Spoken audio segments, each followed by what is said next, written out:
So how do we show the love of Christ to people when we're told to stay away from them? For the Colson Center, I'm John Stonestreet. This is Breakpoint.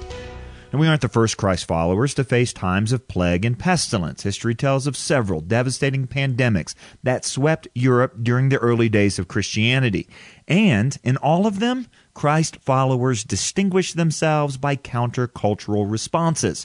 During the 2nd century's Plague of Galen, the disease's namesake, who was also Rome's foremost physician, fled to his country estate. Helpless before the onslaught of the unknown contagion, he and many others ran, hoping to save their own lives. During the 3rd century Plague of Cyprian, Dionysius, bishop of Alexandria, wrote that the Romans pushed the sufferers away and fled from their dearest, throwing them into the roads before they were dead, treating unburied corpses as dirt.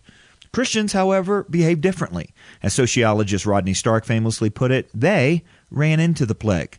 Cyprian of Carthage, the bishop who gave his name to the 3rd century outbreak, described the response from his fellow Christians this way, quote, "We've begun gladly to seek martyrdom while we are learning not to fear death." Heedless of the danger, he wrote, followers of Christ took charge of the sick, attending to their every need, ministering to them in Christ, and with them departing this life serenely happy.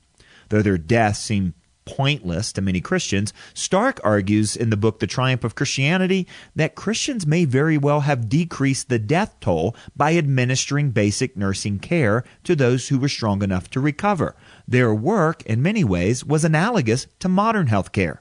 In the most recent episode of our Breakpoint podcast, historian Dr. Glenn Sunshine described how Christians repeated this kind of response not only in these 2 plagues, but in all the pandemics that followed. Whether in Justinian's plague of the 6th century or the Black Plague of the 14th century, many believers sought to imitate Christ, who, as Isaiah wrote, took on our infirmities and carried our sorrows.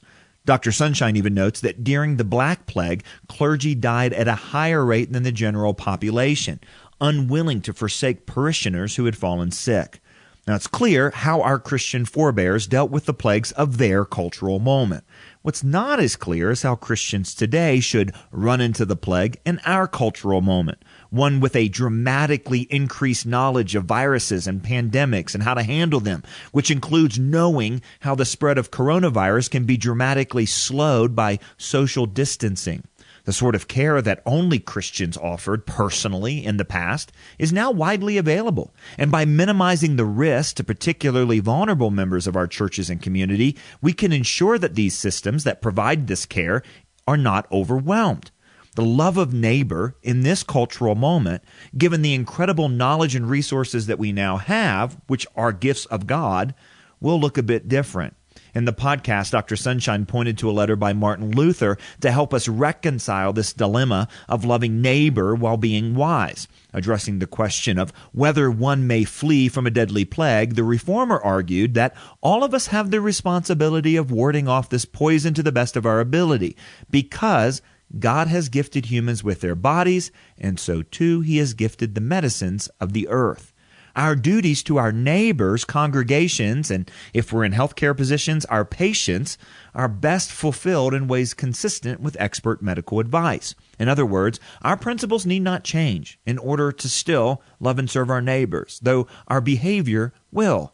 Dr. Sunshine offered a few suggestions that we could put into practice today: picking up groceries for shut-in neighbors, ensuring they have vital medications, using technology to encourage and comfort Christians in ways that in times past could only happen in person. Again, you can find this at the Breakpoint podcast.